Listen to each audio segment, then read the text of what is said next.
মানুষ যখন মারা যায় দেখেন না, মানুষ কিছু কিছু লোক আছে ওরা থামানো যায় না, বুক থাবড়াইতেছে, নিজের কাপড় নিজে ছিঁড়ে ফেলতেছে। তো এগুলো ইসলাম কখনোই সমর্থন করে না। ইন্নাল্লাহা মা'আস সাবিরিন, আল্লাহ পাক আপনাকে সন্তান দিয়েছিলেন, আল্লাহর হুকুম হয়েছে, সে আবার পৃথিবীর থেকে চলে গিয়েছে, আপনি বুক চাপড়াইলে লাভ কি? বরঞ্চ যেই মানুষ মারা যায় ওই মানুষের জন্য যদি আমরা বিলাপ করি, মহিলারা গানের সুরে সুরে কান্না করে, গানে সুরে সুরে ইতিহাস বলে, এই ছোটোবেলার থেকে এই ইতিহাস কইতে কইতে এই মারা যাওয়া পর্যন্ত ইতিহাস কয়, ইতিহাস যখন শেষের দিকে যায় তখন বুক চাপড়ানো আরও বাড়ে। কথা বলেন ঠিক না? এটা ইসলাম পছন্দ করে না। বিলাপ করা, হ্যাঁ আপনি তো অবশ্যই বলবেন হুজুর আমার সন্তান মারা গেছে আমি কানবো না, হ্যাঁ কান্না করেন, সমস্যা নেই তো, কানতে তো কেউ নিষেধ করে নাই। নবীজি সাল্লাল্লাহু আলাইহি ওয়াসাল্লামের সন্তান ইন্তেকাল করেছে, নবীজি চোখ দিয়া পানি পড়েছে, কিন্তু নবীজি আওয়াজ করে কাঁদেন নাই। আওয়াজ করা, বিলাপ করা, চিৎকার করে করে কান্দা, বুক থাপড়ায় কান্না করা, এগুলো ইসলাম সমর্থন করে না। সন্তান মারা গেছে অবশ্যই তো আপনার কষ্ট লাগবে, আপনি কান্না করবেন, সমস্যা নাই, কিন্তু বিলাপ করা, বুক চাপড়ানো, এগুলো ইসলাম সমর্থন করে না, কারণ এগুলো অতিরিক্ত, অতিরঞ্জিত।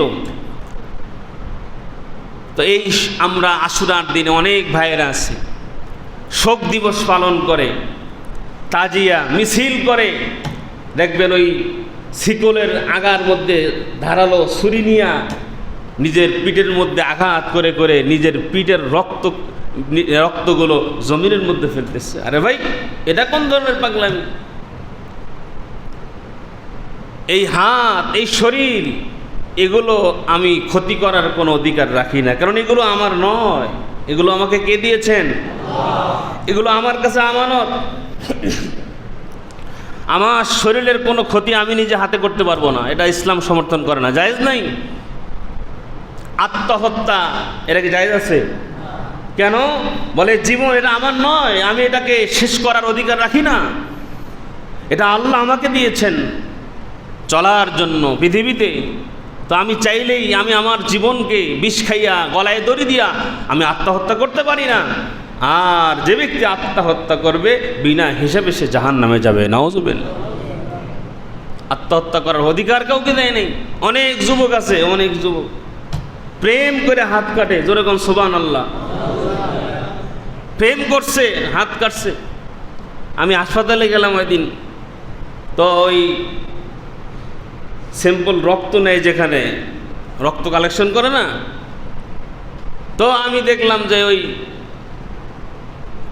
এক ছেলে রক্ত দেওয়ার জন্য হাত দিছে, যখন এমনি আমি দেখি ওরে সুবহানাল্লাহ, এন থেকে এই পর্যন্ত খালি কাটা কাটা কাটা কাটা। আমি বললাম যাক, তার মানে একদম সার্থক প্রেমিক। হাত কাইটা কতবার যে কাটছে, কি জন্য কাটছে আল্লাহ পাক জানে। তো এই যে আমাদের সমাজের বর্তমানে জেনারেশন, মেয়েরা ছেলেরা ভালোবাসা করতে গিয়ে হাত কাটে। এই হাত কাটা, শরীরের রক্ত বের করা, এটা হারাম, এটা কোশ্চিনকালেও জায়েজ নাই, এটা কোনো মুসলমানের সন্ধান করতে পারে না, ঠিক না বলেন?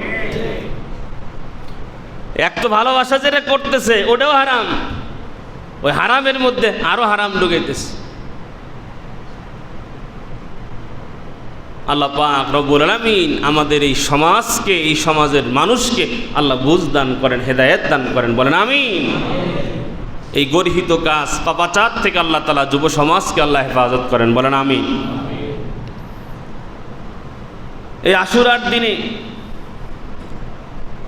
সওয়াবের নিয়তে অনেক মানুষ গোসল করে, আসেনি? আশুরার দিন গোসল করে মসজিদে যাই, বিকালবেলা গোসল করলে প্রত্যেক ফোঁটায় ফোঁটায় সওয়াব পাওয়া যাবে, এগুলো কোনো হাদিসে পাওয়া যায় না। আশুরার দিনে ঘর বাড়ি, মসজিদ, মাজার, বাংলাদেশের বিভিন্ন জায়গায় এই আশুরাকে কেন্দ্র করে মাজারকে আলোকসজ্জা করা হয়, বিভিন্ন মসজিদকে আলোকসজ্জা করা হয়। এটা ইসলাম সমর্থন করে না, এটা জায়েজ নাই, এটা বর্জনীয়। এগুলোর থেকে আমাদেরকে ফিরে আসতে হবে। আমি যখন পৃথিবীর থেকে বিদায় নিয়ে চলে যাব, আল্লাহ পাক রব্বুল আলামিন আমাকে কোনোদিন জিজ্ঞাসা করবে না তুই জীবনে আমার ঘর আমার মসজিদটা আলোকসজ্জা করস নাই কেন? আল্লাহ কোনোদিন বলবে না অমুক পীরের মাজারটা সাজসজ্জা করো নাই কেন? আল্লাহ কোনোদিন বলবে না নিজের ঘর বাড়িটা আলোকসজ্জা করো নাই কেন? আল্লাহ বলবে পৃথিবীতে পাঠিয়েছিলাম আমার ইবাদত করার জন্য, আমাকে সেজদা দেওয়ার জন্য, সেজদা করো নাই কেন? কথা বলেন ঠিক না? আমাদের যেইটা করা দরকার আসলে আমরা সেইটা না কইরা যেটা করার দরকার নাই আমরা সেটার পিছনে বেশি দৌড়াই, ঠিক না ভাই? ঠিক বলেন তো ভাই। আশুরার দিনের মূল কাজ, মূল ইবাদত হলো নফল রোজা রাখা, নফল ইবাদত করা, জিকির আজকার করা, তাসবিহ তাহলিল পাঠ করা, কোরআনুল কারীমের তেলাওয়াত করা। শুধু আশুরার দিনেই যেগুলো তা না, সবসময়ই তো করতে হয়, কিন্তু বিশেষ করে এই দিনে রোজা রাখলে আলাদা ফজিলত আছে, এটা নবীজি আমাদেরকে জানাইছে। ভাইরা আমার, বিশেষ করে এই দিনের মর্যাদা হওয়ার পিছনের কারণ হযরতে মূসা আলাইহিস সালাতু ওয়াস সালামকে আল্লাহ পাক রব্বুল আলামিন ফেরাউনের হাত থেকে ওই দিন পরিত্রাণ দান করেছিলেন। হযরতে মূসা আলাইহিস সালাতু ওয়াস সালাম, তার সম্পর্কে দুই একটি কথা বলছি যে হযরত মূসা আলাইহিস সালাতু ওয়াস সালাম কীভাবে লালিত পালিত হয়েছেন। হযরত মূসা আলাইহিস সালাতু ওয়াস সালাম, তার বাবার নাম ছিলেন ইমরান, মায়ের নাম ছিলেন ইউকাবাত। তো আমরা যে ফেরাউন বলি, আসলে ফেরাউন কিন্তু কোনো ব্যক্তির নাম না। মিশরের সম্রাট যারা হয় তাদেরকে ফেরাউন বলা হয়। যেমন আমাদের দেশের যিনি প্রধানে থাকেন ওনাকে প্রধানমন্ত্রী বলা হয়। তো মিশরের রাষ্ট্রপ্রধান যারা থাকতেন, প্রধানমন্ত্রী, তাদেরকে ফেরাউন বলা হতো। আর ওই সময়ে ফেরাউন যে ছিল ওর নাম ছিল কাবুস। তো এই কাবুস অর্থাৎ ফেরাউন, ফেরাউন বললে আমাদের সুবিধা হয়। তো এই ফেরাউনকে এক জ্যোতিষী বলল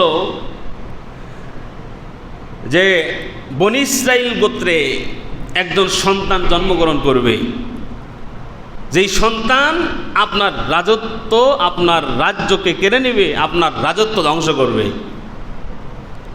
তার মাথা তো খারাপ হয়ে গেল। বলে কি? বলে হ্যাঁ, বলে আপনার যে ক্ষমতা আছে এই ক্ষমতার থেকে আপনাকে টেনে হেসড়ে নামাবে। আর যারা ক্ষমতায় থাকে এদের সারাদিন 24 ঘন্টায় একটা ভয়, কোন সময় যেন সিয়ার চলে যায়। কথা কয় না, ঠিক না ভাই? ঠিক বলেন। সেরকম ওয়ার্ড মেম্বার থেকে শুরু করে রাষ্ট্রপ্রধান পর্যন্ত সারাক্ষণ এই ভয়, না জানি কোন সময় আন্দোলন হয়, কোন সময় সিয়ার চলে যায়, ঠিক না বলে? খাইতেও এই চিন্তা, ঘুমাইতেও এই চিন্তা, যে কোনো জায়গায় যে কোনো আন্দোলন শুরু হইলে কয় এটা তাড়াতাড়ি বন্ধ করো। বন্ধ করো কেন? কয় সিএর চলে যাওয়ার আশঙ্কা আছে। ভয় ভিতরে ঢুকছে। কি করা যায়?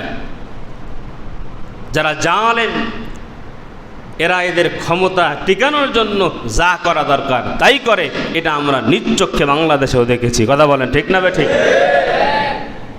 ক্ষমতা টিকানোর জন্য মানুষ মারা দরকার, মানুষ মারে, খুন করা দরকার খুন করে, গুম করা দরকার গুম করে, যা করা দরকার তাই করে, বলে আমার ক্ষমতায় থাকা লাগবে। ফেরাউন এমন কয় যে তাহলে কি করা যায়? এবার ফেরাউন ওই বনি ইসরাইল গোত্রের মধ্যে যখনই ছেলে সন্তান জন্মগ্রহণ করত, সব ছেলে সন্তানগুলোকে, এই বাচ্চাদেরকে জীবিত হত্যা করে ফেলতো। জোরে বলেন নাউজুবিল্লাহ। কত বড় জালেম ছিল, কত বড় খারাপ ছিল, নিকৃষ্ট ছিল। ছোট ছোট বাচ্চা জন্মগ্রহণ করত, ছেলে সন্তান হলেই তাকে মায়ের কোল থেকে টেনে হেসড়ে নিয়ে হত্যা করে ফেলত। মেয়েদেরকে হত্যা করতো না, মেয়েগুলোকে দিয়া পরিচর্যার পরিচারিকার কাজ করাইত। যখন কয়েক বছর এভাবে চলা শুরু করলো, পুরুষ লোকের সংকট দেখা দিল, তখন চিন্তা করলো না এইভাবে তো হবে না। তখন কি করলেন? 1 বছরের ছেলেগুলোকে হত্যা করবে, আর 1 বছরের ছেলেগুলোকে রেখে দেবে। যেই বছর ছেলে হত্যা করে নাই, আমার আল্লাহ ওই বছরই মুসা আলাইহিস সালাতু ওয়াস সালামকে মায়ের কোলে ভূমিষ্ঠ করলেন। জোরে বলেন সুবহানাল্লাহ। সব কোরআনুল কারীমের মধ্যে আল্লাহ পাক রব্বুল আলামিন জানিয়ে দিয়েছেন।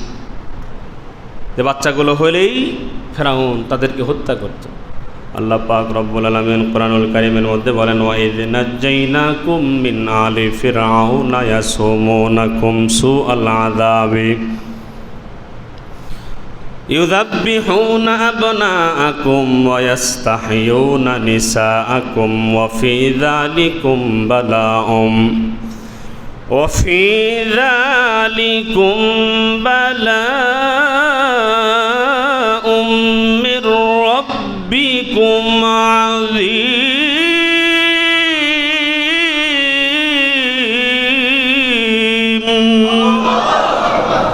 আল্লাহ পাক রব্বুল আলামিন কুরআনুল কারীমের মাধ্যমে আমাদেরকে জানা দেওয়াই নাজ্জাইনাকুম মিন আলি ফিরআউনা ইয়াসুমুনাকুম সুআল আযাবি ইউযাব্বিহুনা আবনাআকুম,